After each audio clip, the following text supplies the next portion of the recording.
శ్రీమాత్రే నమః. ప్రతిరోజు పూజలు లలిత చేసుకోకుండా ఉండదండి.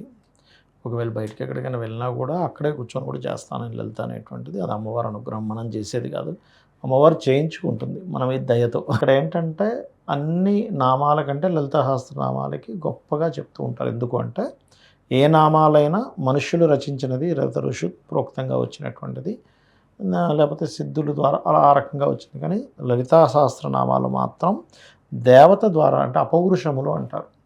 అమ్మవారిలో నుంచి 8 కిరణాలు బయటకు వచ్చి లలితా సహస్రనామాలు చెప్పడం జరిగింది. వసిన్యాది వాగ్దేవతలు అంటారు వాళ్ళని. సో అది దేవత నుంచి వచ్చినటువంటిది కాబట్టి అంత గొప్పది. అందుకే వాటిని రహస్య సహస్రనామాలు అంటారు. అంటే రహస్యంగా ఉంటాయి. అందులో మళ్ళీ చూడ్డానికి నామంగా ఉంటుంది కానీ అందులో అంతర్గతంగా ఆ యొక్క ఎనర్జీ అనేటువంటిది ఉంటుంది, గొప్ప ఎనర్జీ అనేటువంటిది ఉంటుంది అందులో. అయితే ఈ నామాల్లో చాలామంది చెప్తున్నటువంటిది ఏంటంటే అందరూ చదవకూడదు, అది పూర్తిగా తప్పు. అందరూ చదవవచ్చు, కాకపోతే తప్పులు చదవకూడదు. నువ్వు బ్రాహ్మణుడు అయినంత మాత్రం తప్పు చదవాలని రూల్ లేదు. నువ్వు వేరే మతస్థుడు, వేరే కులంలో పుట్టినంత మాత్రాన నువ్వు మాత్రం తప్పు చదవకూడదు, వీళ్ళు తప్పు చదవచ్చు అని రూల్ ఏం లేదు. అందరూ కరెక్టే చదవాలి. ఇక్కడ వాళ్ళు చదవాలి వీళ్ళు చదవచ్చు అని కాదు, అందరూ చదవచ్చు, అందరూ కరెక్ట్ చదవాలి, ఎవరు తప్పు చదవకూడదు. తప్పు చదవడం వల్ల ఫలితం మారిపోతుంది అంతే, అంతకుమించి ఏం లేదు. ఆవిడకేం కోపం రాదు, ఆవిడేం సోలం పట్టుకుని వచ్చి గుచ్చేది మనం, లేదా చెరుకు గడత వచ్చేం కొట్టదు, మనం తప్పు చేసాం అంతే. రెండో విషయం ఏంటంటే లలితా సహస్రనామాలు కనుక రోజు చదివే వ్యక్తికి అతనిని ఎటువంటి బ్లాక్ మ్యాజిక్ కానీ ఎటువంటి దుష్టశక్తి కానీ అతన్ని పీడింపదు.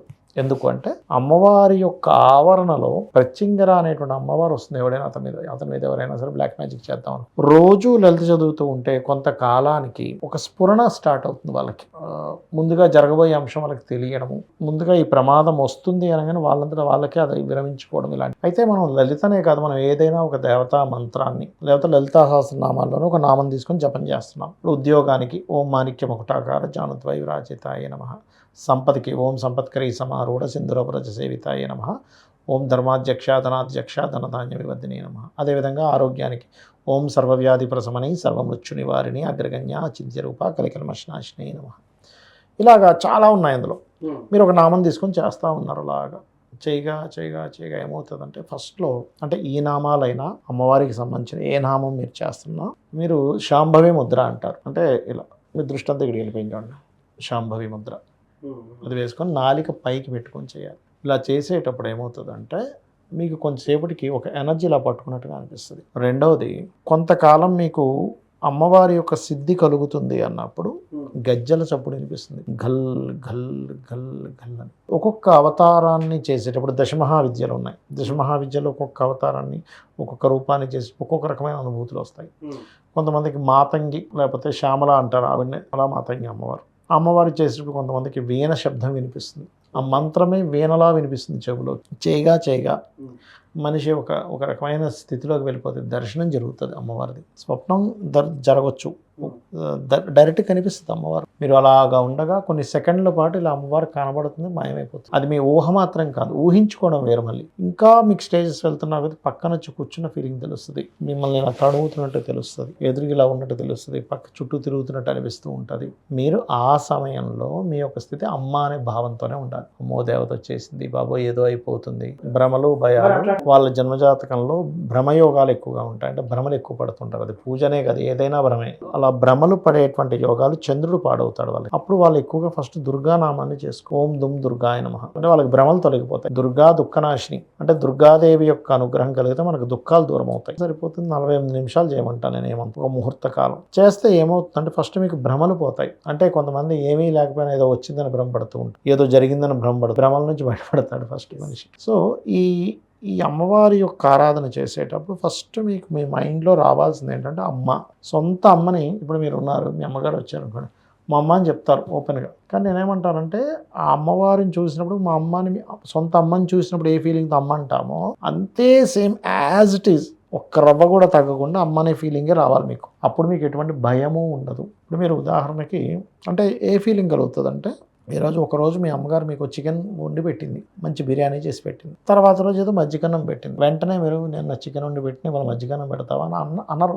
ఆ స్థితి ఎలా వెళ్ళిపోతుందంటే ఈరోజు బాగున్నా బాగోపోయినా అమ్మమ్మే. నిన్న నాకు ₹1,00,000 శాలరీ వచ్చింది, ఈరోజు శాలరీ లేట్ అయింది, నెల రోజుల దాకా శాలరీ ఇవ్వలేదు అని వెంటనే నువ్వు దేవుడి మీద ఇదవవు. అమ్మ నన్ను చూసుకుంటుంది.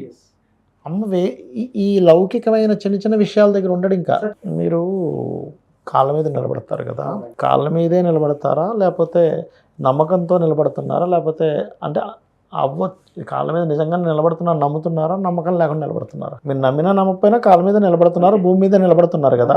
ఎలాగైతే మీరు భూమి మీద మీ కాళ్ళ మీద మీరు నిలబడుతున్నారు అనేది ఎంత సత్యమో, అమ్మవారు నడిపిస్తుంది అనేది కూడా అంతే సత్యం. మీరు నమ్మినా నమ్మకపోయినా, గుడ్డిగా నమ్మినా అసలు నమ్మకపోయినా ఏదైనా సరే అమ్మవారే నడిపిస్తున్నారు. అక్కడ భగవంతుడు అన్నీ నడిపిస్తున్నాడు. కాకపోతే నమ్మిన వాడు జ్ఞానంతో ఓకే నడిపిస్తున్నది అమ్మ అని తెలుసుకుంటున్నాడు, తెలవని వాడే అదేం లేదు అంటున్నాడు. నేను అనేది ఏంటంటే నీ మటుకు నువ్వే బ్రతికేటట్టయితే నువ్వు చచ్చిపోయిన తర్వాత ఎందుకు బ్రతకట్లేదు నువ్వు మరి?